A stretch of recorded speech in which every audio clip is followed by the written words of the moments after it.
இல்லை நீங்கள் அண்ணனை போடுங்கன்னு கேட்குறீங்களா? ஏன்னா அவரும் இன்னைக்கு ஒரு பெரிய ஆமாம் ஒரு பிஸி வந்துட்டு ரெண்டு பேரும் பயங்கர ஈக்குவலாக. இப்போ அவன் தான் டெய்லி வந்து இனோவா வரும், கன்ஃபியூஸ் ஆகுது. இப்போது முந்தி கன்ஃபியூஸ் ஆகிட்டு இருந்துச்சு, இப்போ கன்ஃபார்மாக அவனுக்கு தான் வருது இனோவா. ஸோ அவன் தான் பிஸி ஆர்டிஸ்ட்டு. நான் எதுவும் ரெக்கமெண்ட் பண்ணுறதில்ல சார், அவங்களா தான் கேட்குறாங்க அண்ணனை கொஞ்சம் கேளுங்க அப்படின்ட்டு.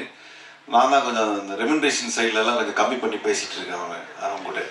அது மாதிரி ஜான் விஜய் சார் சொன்ன மாதிரி நீங்கள் ஜான் விஜய் சார்லாம் இருந்தாங்கன்னா இந்த உருவா கையனை கீழே போட்டு பசங்களை பார்க்க சொல்றது, டபுள் மீனிங் இதெல்லாம் இல்லைன்னா எங்களை மாதிரி ரசிகர்களுக்கு ஏமாற்றம் ஆயிடாது. அது இல்லையே, நான் அந்த மாதிரி எதுவும் பண்ணதில்லை.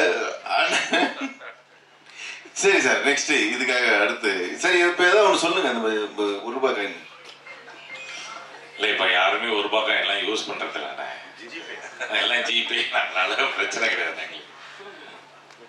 சார் டைரக்டர் சார், நீங்க கே ராஜேஸ்வர் அவர் அவ்வளோ பெரிய டைரக்டர், அமரன் ஒரு படம் போதும் சாருக்கு, ஆனால் பல படங்கள் பண்ணியிருக்காரு. நான் உங்களுக்கு எதுக்கு ஒரு துணை, ஏன் சிங்கிளா பண்ணல? இல்ல சார், என்ன கான்செப்ட்? ஆமா, ஆக்சுவலி இவர் என்னோட பெரியமா பையன் தான், என்னோட தம்பி தான் அவரு. நான் வந்துட்டு ஒரு 8 வருஷமா 10 வருஷமா அட்வர்டைஸ்மெண்ட்ஸ் பண்ணிருக்கேன். அந்த ஆடு காலத்துல இருந்தே ரெண்டு பேரும் ஒன்னா தான் பண்ணிருக்கோம். ஸோ அப்பத்துல இருந்தே நாங்க ஒன்னா அப்படியே இது பண்ணதுனால தான். ஆமா, விட்டு கொடுக்க கூடாது. Correct sir. ஆமா, மேபி ஒரு நாளைக்கு நான் வேணா தனியா பண்ணலாம், அவர் தனியா பண்ணலாம். பட் இப்போதைக்கு ஒன்னா தான் பயணிக்கிறோம். ஜான் விஜய் சார், நீங்க வரும்போதே கண்டென்ட் கொடுக்க போறேன் அப்படின்னு சொல்லிட்டு வந்தீங்க. இவ்வளவு பேர் மேடையில் இருக்கும்போது யார் நடிப்பையும் பாராட்டல. நீ ஹீரோ கூட மூக்கு அப்படி சொல்லிட்டீங்க. மணிகண்டன் வந்து நடிப்பு அருமையா நடிச்சிருக்காரு, பிரமாதமா நடிச்சிருக்காருங்க. ஐஸ்வர்யா ராஜேஷ் சொல்லிதான் நீங்க பேசிட்டீங்களா? வரும்போதே போன் பண்ணி என் தம்பியை கலை அண்ணன் சொல்லுங்க அப்படின்னு. இல்லை சார், ஒரு நல்ல நடிகனுக்கு ஒரு நடிகனை பார்த்தா உடனே ஐடென்டிஃபை பண்றது ஈஸியா ஐடென்டிஃபை பண்ணிடலாம் சார். இல்லை, அவர் மூக்கை பத்தி பேசுறோம்னா நிறைய பேசலாம் சார். அதுக்கு வேற கேள்வி கேட்டீங்கன்னா நான் பதில் சொல்லுவேன் சார். ஐஸ்வர்யா ராஜேஷும் வந்து எனக்கு ரொம்ப வருஷமா தெரியும். அவங்கள very hard working person, and whatever she is today, she's made it by her hard work. I will always appreciate that because நாங்களும் அந்த மாதிரி தான் சார், கஷ்டப்பட்டு வாழ்க்கையில் வந்தவங்க சார். எங்களுக்கு கண்டென்ட் கொடுக்கணும்னு ரொம்ப பிடிக்கும் சார். அதுதான் நாங்கள் குட் ஆக்டர்ஸாக இருக்கோம் சார். கை தட்டுங்க sir please sir. Thank you sir.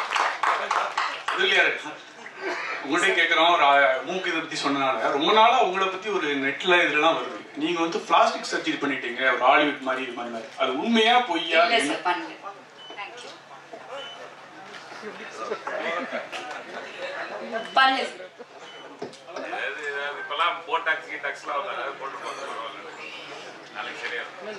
Sir Manoj sir, ஒரு கொஸ்டின். 8 வருஷம் இந்த கதையை நீங்க பல நிறுவனங்கள்ல இருந்திருக்கீங்க. 8 வருஷம் கழிச்சு இந்த ப்ரொடியூசரை டைரக்டருக்கு ரெஃபர் பண்ண காரணம்? ஒன்றும் இல்லைங்க, இது வந்து இது 8 வருஷம் எந்த ப்ரொடக்ஷன் கம்பெனி, எத்தனை ப்ரொடக்ஷன் கம்பெனி, இதை தூக்கி வச்சிருங்க. ஓகே, நீங்கள் ஒரு நல்ல புத்தகத்தை படிச்சிங்கன்னா உங்களுக்கு வந்து அந்த புத்தகம் வந்து உங்களோட உங்கள் லைஃப்பில் சேர்ந்து ட்ராவல் ஆகும் கரெக்டாக. ஓகே, இந்த புத்தகத்தை நான் படிச்சிருக்கேன், இது நல்லா இருக்குன்னு நீங்கள் நினைப்பீங்க கரெக்டாக. நான் இந்த படத்துடைய பவுண்ட் ஸ்கிரிப்டை முன்னாடியே படித்தேன். ஓகே, நான் வந்து என்னுடைய ஸ்டைல் என்னன்னா, நான் வந்து கதை கேட்டால் ஏன்னா தானோன்னு கேட்கணுங்கிறதுக்காக கேட்க மாட்டேன். ஓகே, ஒரு கதை எனக்கு எடுபடலைன்னா கூட யாரோ ஒருத்தங்க நான் உங்களுக்கு கதை சொல்லியிருக்கேன்னு சொல்லும் போது இந்த கதையை இதைத்தானே சொன்னீங்கன்னு ஏதோ எனக்கு வந்து அது கோர்வையாக சொல்ல எனக்கு வந்து தெரியும். ஓகே, இந்த கதை என்னுடைய மனசில் வந்து நல்லாவே பதிஞ்சிருந்துச்சு. இது எப்போ இது வந்து படமாக எடுக்கப்பட்டாலும் அந்த காலகட்டத்துக்கு ஏற்ப ஓகே அது வந்து கரெக்டாக இருக்கும் அப்படிங்கிற நம்பிக்கை எனக்கு இருந்துச்சு. அது என் மைண்டில் பதிஞ்சிருச்சு.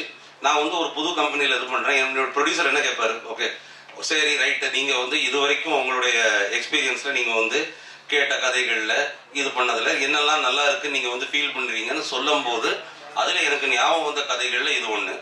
இன்னொன்று அதுக்கு வந்து இன்னொரு ஒரு ஒரு இதுவும் இருக்குது. இப்போ நான் சொன்னேங்கிறதுக்காகலாம் யாரும் கதை படம் எடுத்துட போகிறது கிடையாது. ஓகே, அது என்னுடைய ப்ரொடியூசருக்கு பிடிக்கணும்.